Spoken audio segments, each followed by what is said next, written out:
decided to do a video because I've been planning on doing a ribeye steak on the Weber Kettle video, and I've also been planning on getting a Tomahawk ribeye to do that. So this is what we got. This is what's called a Tomahawk ribeye. It's got the bone in there. This happens to be just under 40 ounces. It's 38.72 ounces of ribeye steak, and this is the way I bought this steak, and it doesn't need a lot of trimming. I don't necessarily do a lot of trimming on my steaks, but if there was like a thick chunk of fat right over here, I might trim some of that off, but I'm not worried about it. And what I wanted to do was season this really with just salt and pepper. And I found this Kinder's that I've been buying, this Kinder's seasoning. I've been buying different ones of this, and I found he makes one that's salt, pepper, and garlic seasoning. So I thought maybe it's salt and pepper with a little garlic. I thought it's not going to hurt this steak. Matter of fact, it's probably going to help it some. So we're going to put this on there. This has been out since we brought it home. It's still cool to the touch, but we're trying to get it room temperature so that it'll cook evenly when we throw it on the cooker outside. So what I'm going to do is I'm just going to get this rub all over this steak, and then we're going to let it sit. We're probably not going to cook it. What is it? Probably another hour. We're not going to cook it until another hour or two, maybe an hour and a half from now. So I'll get this. I'm just gonna. There's a lot of meat here. It's real thick, so I'm just gonna. It's gonna seem like you're over seasoning the steak, but you really want a lot on there because of how much. I mean, look how thick that is. So you want to put a lot on here. My hands are clean. I wash them and prepare to prepare this food. So we're going to put, I would say, put more than you think you need on there because of how we're going to cook this and how thick it is. It's going to work out just fine. If you're just using salt and pepper, just do the salt first or the pepper first. Do one at a time, obviously, and then you can cover it. I don't know if you consider that to be a lot, but I do, so that's what I'm doing. All right, so you notice I got it just about everywhere there's meat exposed, and just kind of I'm just gonna let this sit right here on the counter until it's time to get the coals started on the Weber grill. I'm gonna get the coals started. I think the way I'm gonna try to do this is I'm going to slow cook the steak and then do a reverse sear on the steak. That way we get it done the way we like it, and then we get the outside looking good and tasting good as well, without overcooking the outside, trying to get the steak done to where we like it. We like it medium rare to just medium rare to medium, but more medium rare is where we like it. So that's what we're going to try to get done today. So stay tuned for Tomahawk ribeyes on the Weber Kettle. Okay, so we're here at the Weber. I got the coals in there. I probably got a few too many coals, but I do that all the time, so I know how to manage that. But what I got the. It's been sitting on the counter ever since. It's at pretty much at room temperature now. You can see the rub is kind of worked its way into the meat just from sitting around the countertop. And it's been maybe an hour and a half, maybe, since I rubbed the meat. And the coals are, you really want the coals, you want your Weber to be around 250, 300 degrees. We're going to do, we're not going to put the steak over the top of the coals. We're going to do indirect heat. Just kind of cook it to temperature and then take it off, let it rest for a few minutes. Then I'm going to bring it out here, and I'm going to have these coals pretty hot.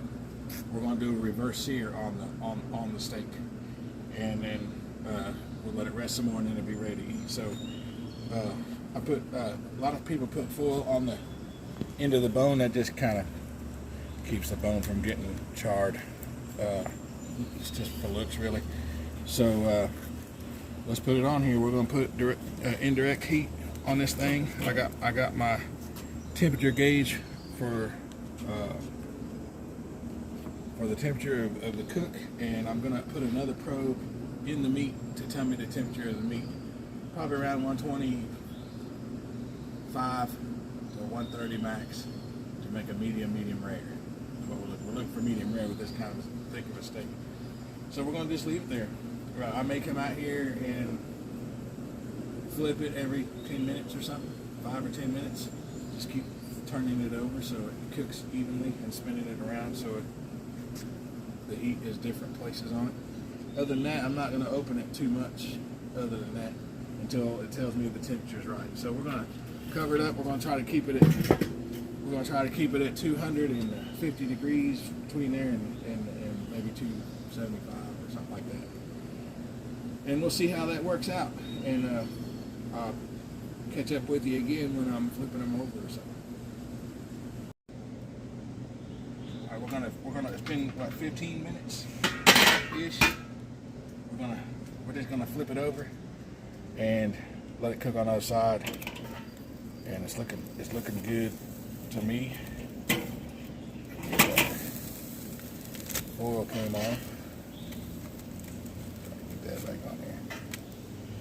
But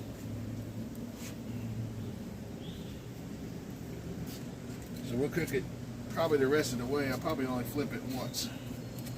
And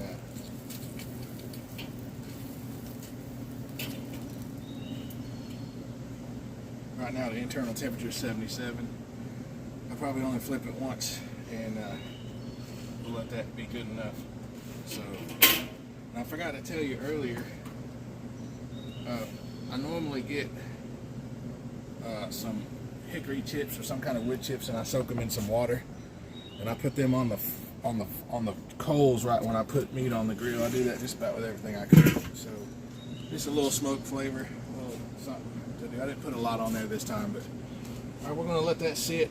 Still running close to 300, maybe 275. We're going to let that sit until the internal temperature tells me it's about 120, 125. We'll take it off and then let it sit for a few minutes, and then we'll bring it back out here as we get the coals pretty hot, and we'll sear it. And we'll make it look good and taste good on the outside. Catch up with you when we get there. All right, y'all. It's temperature's right about where we want it. It's right 120, going up to 125. So we're gonna just go ahead and take it off. That's a medium rare. Really more rare than medium, but it's close enough. Because I know we're going to bring it back out here and put it on the sear, and that'll get it back up to the 130 temperature I want for medium rare. I don't want it really medium on this big of a steak because it won't taste. I don't think it'll taste good. So we're gonna take this thing off of here. I think it's looking good for the moment. So we're gonna take this thing out of here and just go set it on the countertop for probably 3 or 4 minutes, really long enough for me to put a few more coals on here to get this coal temperature really super hot. So when I come out here to sear it, that it will be, it'll do a good job searing it. So we're gonna do that. Put the lid back on the cooker.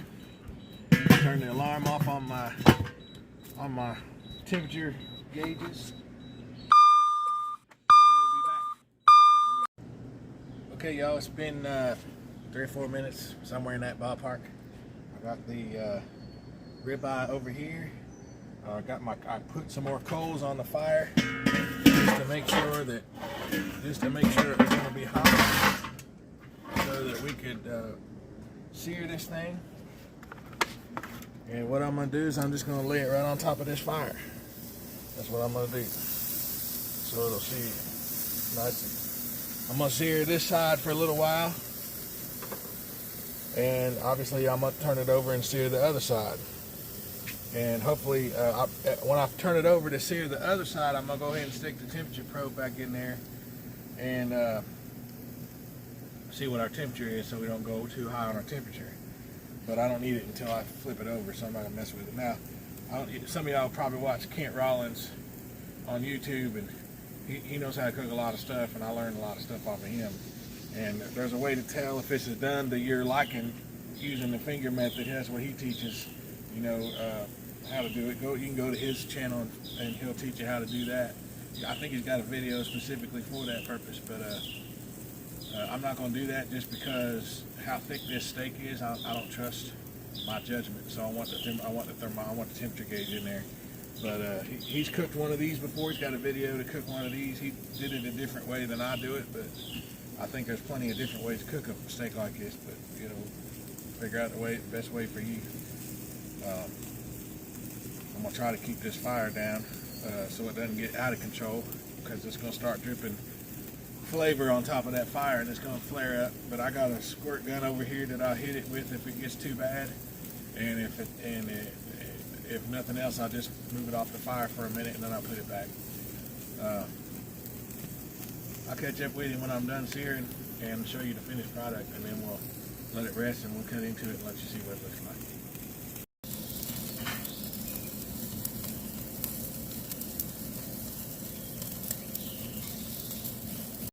Okay, y'all, it's been some time after we've taken this off the cooker.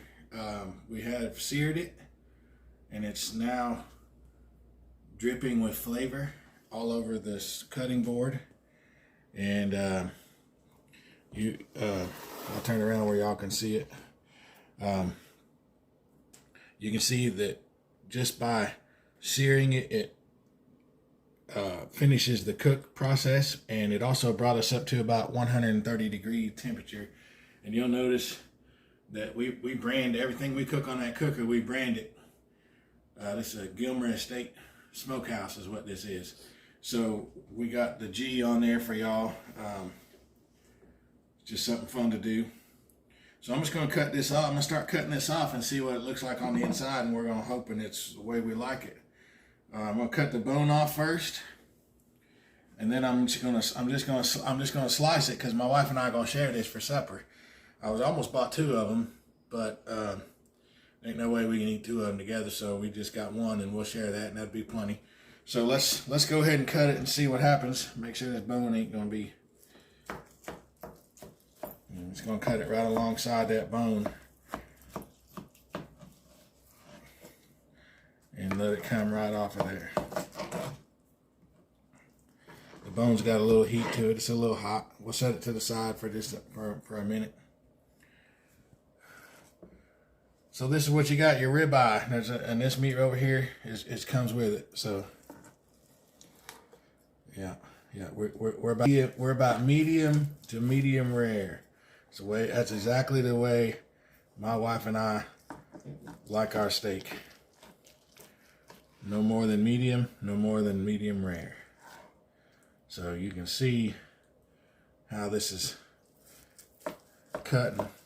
I probably could have cut that a different way, but you can see it right there.